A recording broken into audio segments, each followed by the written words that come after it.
go, brand new year. I found some interesting ways to open up the video, and I've got new music, so I thought I would start this first video a little bit differently than anything I have done in the past. The first thing I noticed after going through all last year's is that they tend to be a little boring. But fishing on a lake in Nebraska can be pretty boring, so I'm going to try and make it a little more exciting in this year. So I first encountered Tenkara about 5 or 6 years ago when I was leading a class in rod building for Project Healing Waters. I was out on the web looking for sites where I could get rod building kits, and I came across a place called Tenkara Customs, Tenkara Customs. And the owner, John, was already working with Project Healing Waters, so I ordered a couple of kits from him and put one together and took it out and tried it. I fished with it off and on that summer, and come the end of the year I just kind of put it up on the shelf, and that's where it stayed. It just was collecting dust. So then about 2 years ago, I developed some issues with my back and my neck, and like all of us, my fly vest had gotten pretty heavy, collecting all the things we do as we think we have to carry with us on the water. And I noticed that was causing my back to bother me when I was out boonie stomping. So I decided to lighten things up, and I went with a sling pack.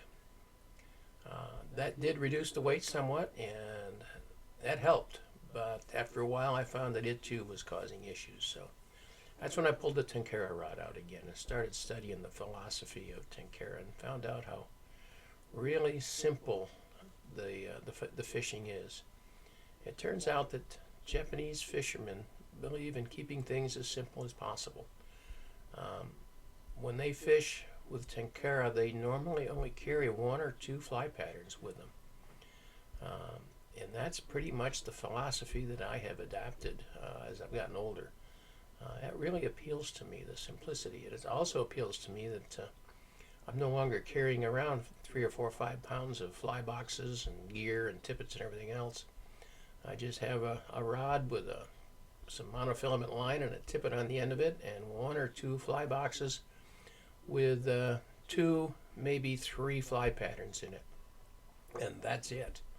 And it's really made a lot of difference for my fishing. Now, one of the things that I have found is that, and I've read that with the philosophy of Tenkara, is not necessarily, if you're not catching fish, to change flies, which is what we tend to do here in the West. But rather, the philosophy is, if you're not catching fish, it's probably not the fly, but the way the fly is being presented. So the Japanese have a tendency to, if they're not fishing, they change their technique. If a dead drift isn't working, they may pop it along the bottom. If that doesn't work, they may try to let it drift a little bit and then pull it all the way to the surface. Excuse me. But they keep changing their technique until they finally find something that works. And that's pretty much what I've started to do myself. So with this video, I'm going to demonstrate to you the 3 flies how I tie the 3 flies that I carry with me in my fly box when I go out with my Tenkara rod. Now, don't get me wrong. As you saw at the Carter P. Johnson Lake video, I don't use Tenkara every place I fish. In fact, Tenkara is not the ideal solution for all fly fishing. It's not good in the wind. It's not good on really large lakes. So I have a tendency to go back to a Western fly rod in those situations. But most of the time, I can get 30 feet out or so, and that's where, after all, most of the fish are located, within about 30 feet of the bank. So at least that's what I have found. All right, so without further ado, let's go ahead and move on over to the vise and tie up the 3 flies that I carry with me. The Frank Sawyer Killer Bug, the Sakasa Kabari, and the Takayama Sakasa Kabari, and I'll talk about each of those as I tie them. Okay, the first fly I'm going to demonstrate for you is a Utah killer bug. I have no idea where that name came from. But the fly was first tied by a gentleman named Frank Sawyer in England in the late 1800s. Frank was a river keeper on the River Avon in England, and one of the jobs he had was to keep all the rough fish out of the River Avon. And I assume that by rough fish I meant any fish that's not a trout or a salmon. This fly that he tied turned out to be extraordinarily effective against grayling, which was also considered to be one of the rough fish over there. So, in fact, it was said that he could catch more fish on this fly than you could net. So, I don't know if that's true or not. That's what I read. Anyway, everything I've read indicates that he was a fairly frugal gentleman and didn't like spending money, a whole lot of money on his flies. So this particular fly, I've read, he tied using wire from an old motor that he had salvaged and yarn from his wife's yarn box. So I don't know if that's true or not, but that's the story anyway. The yarn that he wound up using is Chadwick's 407. Now, unfortunately, Chadwick is out of business now, and you can't get the 407 unless you're willing to pay $100 to $150 on eBay. Every now and again, a card comes up with that. So, but the thing about the fly is its simplicity, and that's right in character, or keeping in tune with the philosophy of Tenkara, which is simplicity. So here are the materials that we will be using. Now, the wire that I'm using is wire I get at Michael's, and it's just wire they use for tying beads and building beads. It's about between a brassy and a small size wire. It's in between there, and it's just perfect for this fly. And there you can see there's the substitute that most of us use, or most people that tie this fly use for the yarn, and that's Jameson Spindrift in color oyster. And the hook I'll be using is just a standard number 12 dry fly hook. This particular one comes from Green Caddis Outfitters because I had a bunch of them. So you can also use, by the way, as a substitute yarn. Now, I haven't tried this yet, so I don't know if it'll work or not. But yeah, there you go. You can use this right here. Patton's Classic Wool in Natural. So you can see that. I guess that's, yeah, there we go. Oh, yeah, bring it back here a little bit. Okay. So I haven't tried that yet. It's a little grayer to me than the spinner. Anyway, I already have a hook in the vise. I'm going to use a little bit of super glue on the top of that hook. Now, a little trick that Amy Milne taught me on this super glue. First off, you want to be careful on your, just a little bit more. You have to be careful on your vise. You know, you hate to super glue your jaws closed, and that's why I use a bodkin. But if you put a drop of super glue on a magnet that you get in your hook packs, it'll stay fresh for quite some time. And I didn't believe her at first, but I found out that she was right. So, all right, let me put a little light on this so we can see what we're doing. And I'm going to put my magnifiers on so I can see what I'm doing.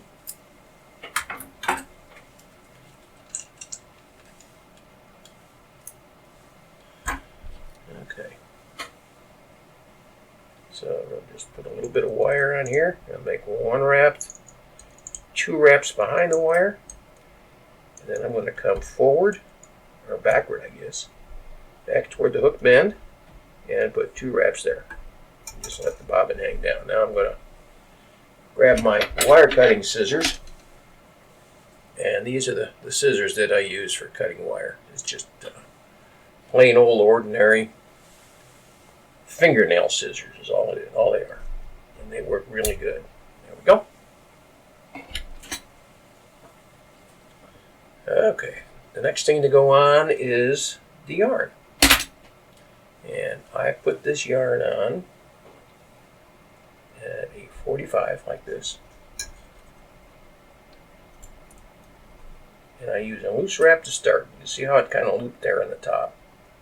And just cinch it down and one more. Right up tight against the first one. And now I use my fly tying scissors to cut this off and trim it nice and close. Now the thing about wire that you've got to be a little bit conscious of, unlike thread, wire will really very quickly make a mess on your hook. So I spend a lot of time making sure my wraps go pretty much one on top of the other and side by side. There we go, just a little bit of a head. Now come backwards, cover that spot. And now I'm going to put this wire back here. Oop, sorry about that. Behind the yarn. Let me see if I can steady that. There we go. Alright. Notice I built that wire up a little bit in the front, and I'll tell you about that in just a minute. Alright. I'm going to bring my wire in front of my carrier. I'm going to bring up my holder here. Alright, now I'm going to use the rotary facility of the vise, and hopefully I'm not going to hit the camera. I like using this because it makes it really easy for me to make nice tight wraps. Now, I'm going to push this forward just a little bit. There.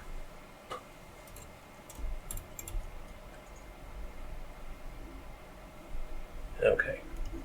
I want these wraps to be tight because the whole idea behind the under wrap is to let the red show through when the yarn gets wet. Now, one of the things you need to watch for, I don't know if you just saw that, the yarn will twist, and sometimes you got to stop and let it unravel. Now, the spindrift yarn is actually 2 strands. Okay, watch out for that hook point. And I'll show you why that's important here in just a minute. Okay, I'm going to stop at about the hook point. And now I'm going to bring the thread down and let it unravel. Okay, get rid of this. Now, I'm going to wrap forward 1 wrap. Then I'm going to come back. And what that does, not what I wanted to do. There we go. There. And I mentioned the two strands. You can see what happened there. It began to unravel. Sometimes you have to twist them back up. All right, now I want touching wraps again. And I'm going to make 1 more.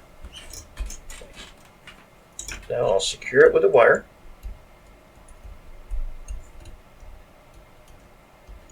Three wraps will be enough.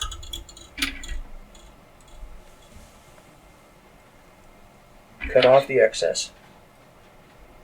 And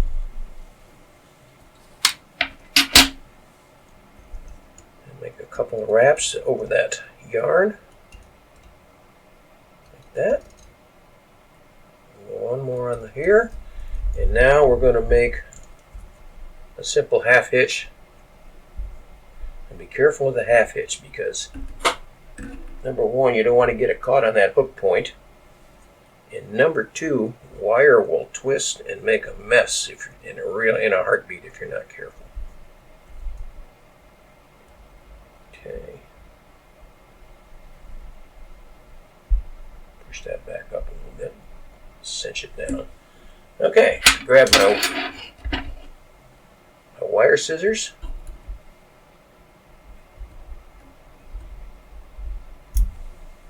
Cut that off. And there it is. There is your Frank Sawyer's version, or Frank Sawyer's original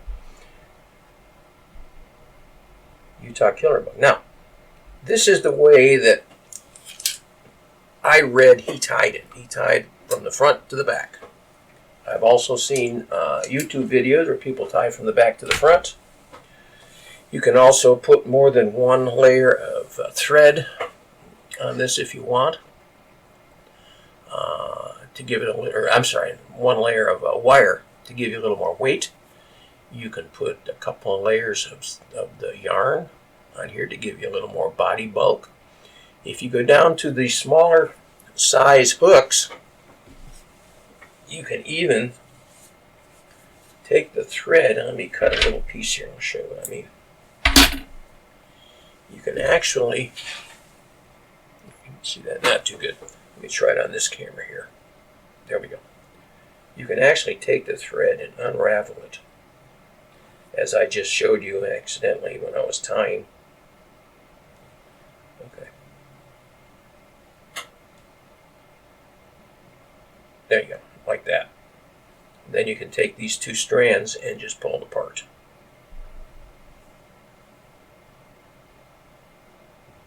Okay, so, and that gives you two much finer thread wraps.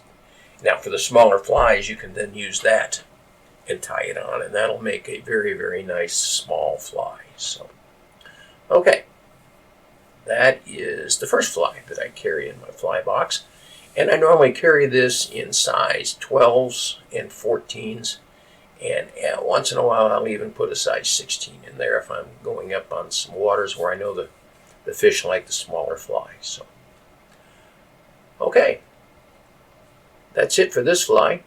The next fly is the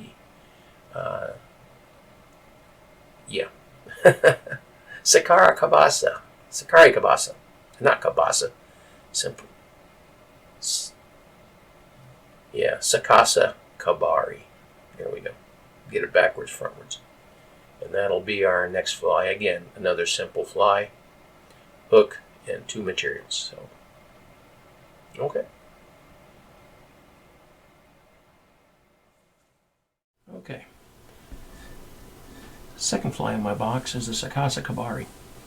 This fly probably typifies more than any other what most people think of when they think of Tenkara. Again, it exemplifies the principle behind Tenkara fishing, and that is simplicity. There's only two materials that make it up: soft hackle and string, and of course a hook. The name itself, if translated from Japanese, means pin feather upside down. Kabari means upside down. So I've seen one Japanese video that was with translation underneath it, and he referred to the fly as a pin feather, and he referred to the hook as a pin. So anyway, upside down pin feather, or reverse hackle soft hackle fly, whichever you prefer. Sakasa Kabari. So I've already got a hook in the vise. Oh, let me show you what the materials are. Here's a shot of the materials. You can see it's a ring neck pheasant, and I'll be using the neck feathers for my hackle. I'm going to be using 140 denier black thread. You can also use sewing thread or just about anything else. Traditional Japanese use sewing thread, and they also use silk. So, all right, let's take a look at this thing and see how we tie it. Like I say, I already have a hook in the vise, so let's take a look.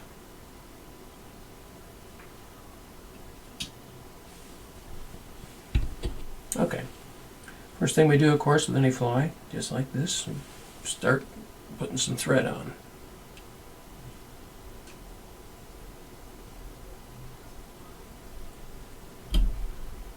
Back to about halfway, then bring it back forward.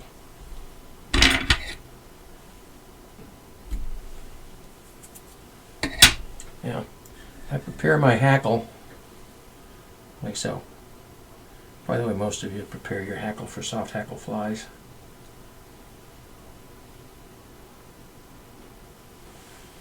Alright, I'm going to spin this thread a little bit to make it a little easier to get on.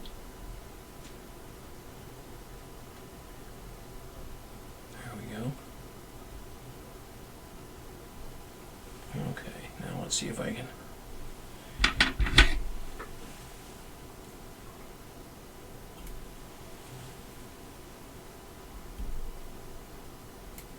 Okay, I think I'm going to put my magnifiers on just to make life a little easier. There we go. One of the nice things about a rotary is I can move it around and get to the things I need. There we go. Okay, so let's bring some thread forward, like so. Alright, now we'll bring it back.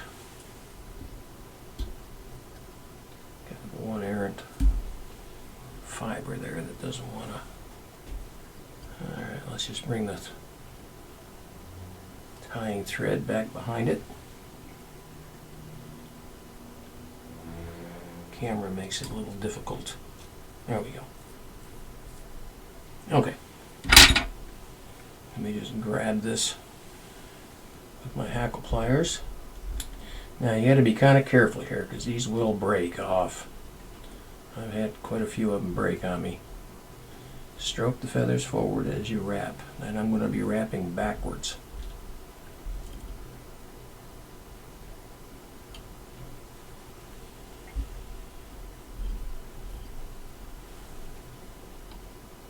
Okay, I think I can get one more out of here. Yeah. Okay. One wrap, two wraps, three wraps. Okay, let me just cut this off.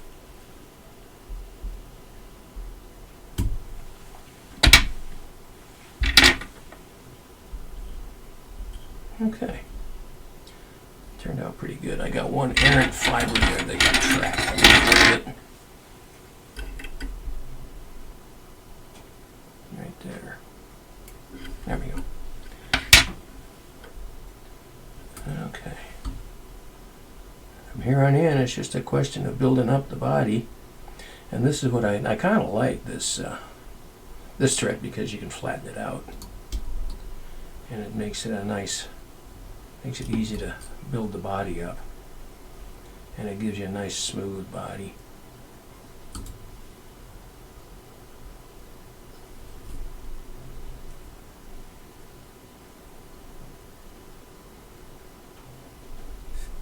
There we go.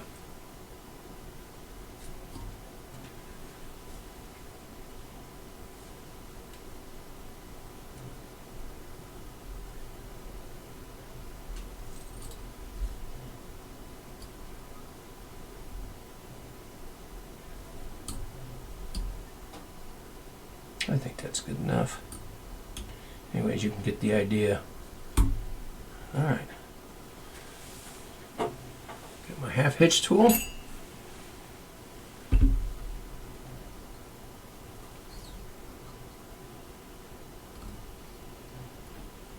Yeah, I think I'm going to do this manually. I don't think I'm going to use the tool. Come on, get off it.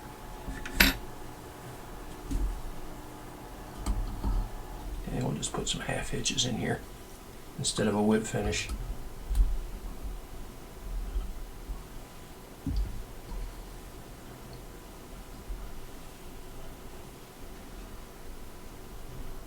Okay. And that, my friends, is a Tenkara Kabari fly.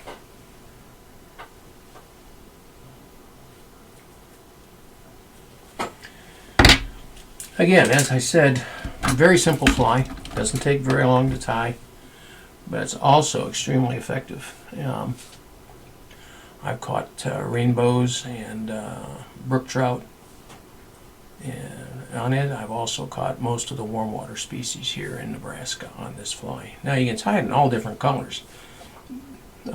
Black is one. If you want to tie a soft hackle orange, it works fine. In fact, the oranges in the fall, I tie the orange body because it works really well on the browns up on the verdigris. So, well, I hope next one we tie will be a variant of this called the Takayama Tenkara Kabari. And we add to the complexity by adding one more component. We add a little bit of peacock curl just behind the hackle. So, okay. Be right back with a new fly. Alright. Third fly in my box, Takayama Sakasa Kabari. And yes, it is just a modification of the Sakasa Kabari that we tied as my number 2 fly. Basically, that modification is some peacock curl around the base of the right behind the wet hackle, soft hackle. Pardon me. Here's the materials I'm going to use for this fly. You'll notice that instead of the pheasant hackle, I'm going to be using just some plain old ordinary soft hackle. I think that's hen pheasant. Excuse me, hen hackle. And then I'm going to be using for my thread, that's red sewing thread that I've borrowed from my wife. I've noticed a lot of Japanese YouTube videos, and that's what they use. And I've heard that they use it because the thread, the sewing thread, has a tendency to soak up water pretty quick and sink. So, and then the third thing I'm going to use, the third piece of the ingredient is peacock curl. And this particular feather I picked up at Hobby Lobby. We don't have any really super sophisticated fly shops here in Omaha. Cabela's is about the best, and they're not all that great. So I've found, thanks to Amy Milne, that Hobby Lobby carries a lot of the things over in their floral section that we can use. So, all right. So with all that said, I already got a hook in the vise, so let's move on over to the vise and start tying. Let me put on my magnifier so I can see what I'm doing. And put a light on the vise. There we go. Okay. Now, one thing I have found that this thread does not play well with these hooks. It's slippery, just like the wire was. So what I'm going to do is I'm just going to put a little bit of super glue right there to help secure that thread for me. I don't like using super glue often, but sometimes it's you have to. Now I'm going to start just a little bit, about 1 eye width back, 2 wraps forward, 2 wraps back, and with the super glue that should be enough to hold that thread in there good and tight. Okay. Now the hackle we prepared exactly the same way we did the pheasant, and probably exactly the same way that you prepare your feathers for your soft hackle flies. So I'm going to tie it in by the stem, or by the tip section. I know a lot of people tie it in by the butt section, and that's okay too. So whatever works for you. Okay. Take a couple of wraps forward, like that. All right. Now let's just go ahead and clean this up.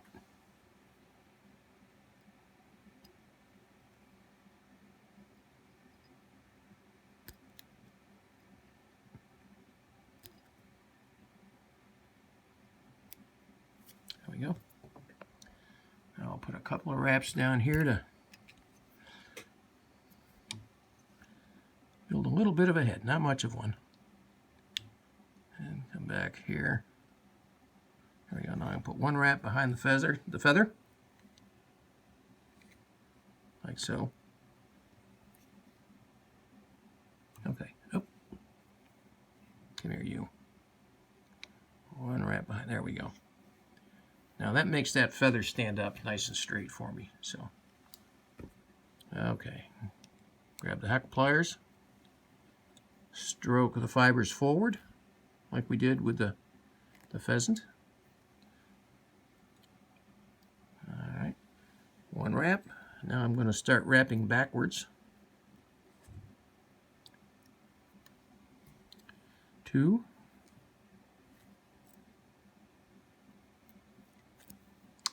3.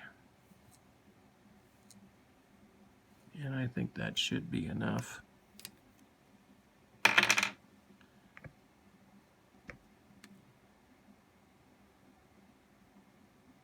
Okay. Let's see if I can clip this off without cutting the thread. There we go.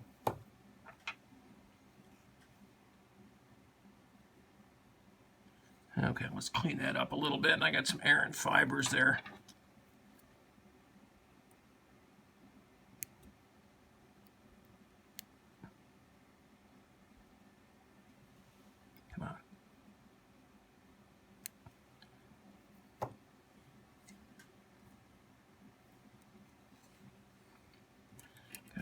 right there.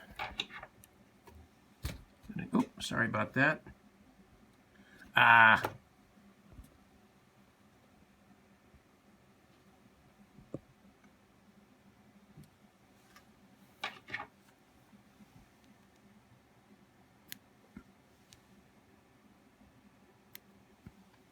Okay.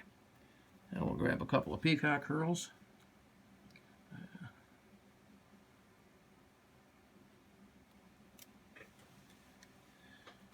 Cut them off at the butt section. Tie them in.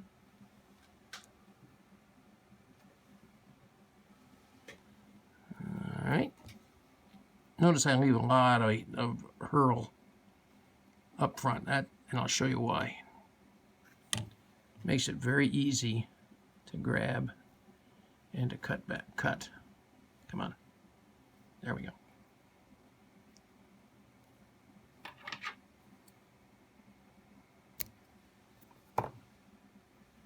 And I don't need much on this fly.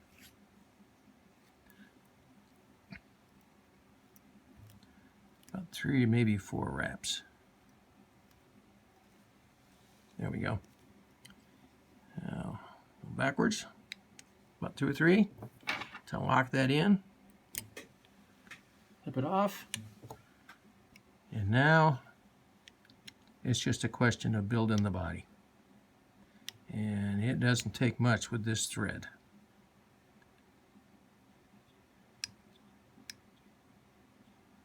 To build a fairly nicely tapered body. Right there, okay. A couple of half hitches. Oh, boy, I keep hitting that camera. Sorry about that. A couple of half hitches.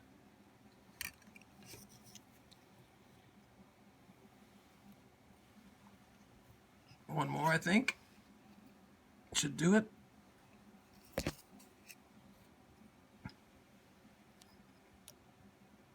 There we go. Clip that thread.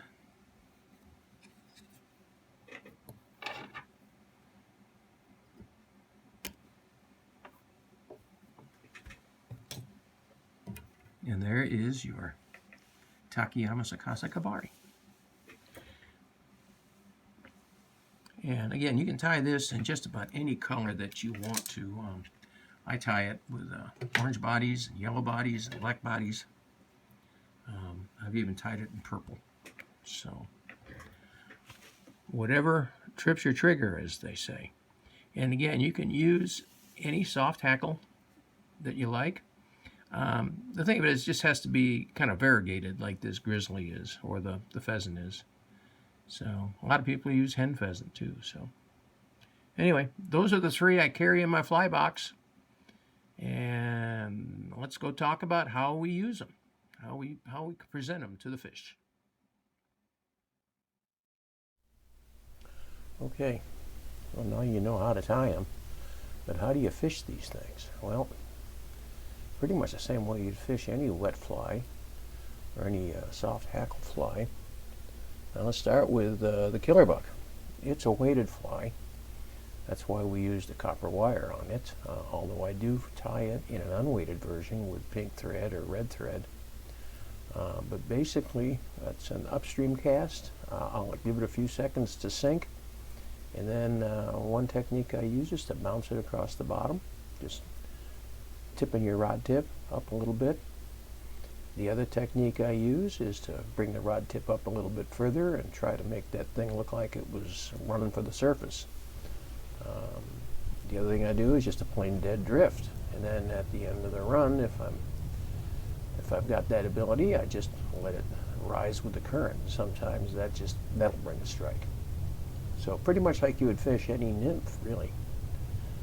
Okay, the others, the Sakasa Kabari and the Takayama Sakasa Kabari, are fished in pretty much the same way. Each of them are basically an upstream or a cross-stream cast, and pretty much a dead drift is what I do most of the time. If that's not working, in keeping with the Japanese philosophy of rather than changing flies, change technique. If you're not catching anything, I'll twitch it give it some pretty good jerks, and I'll just do whatever I think is appropriate for that particular day. A lot of times I'll even just kind of dap it along the surface, and sometimes that'll bring a strike. So it's pretty much up to you. Try different techniques, use different techniques, and see what you can do. The Japanese believe that it's not the fly that catches the fish so much as it is the way it's presented. And I'm not totally convinced that that isn't absolutely correct. So anyway, that's how I fish them, and I hope you have as much luck with them as I did. Until the next time, tight lines, everyone.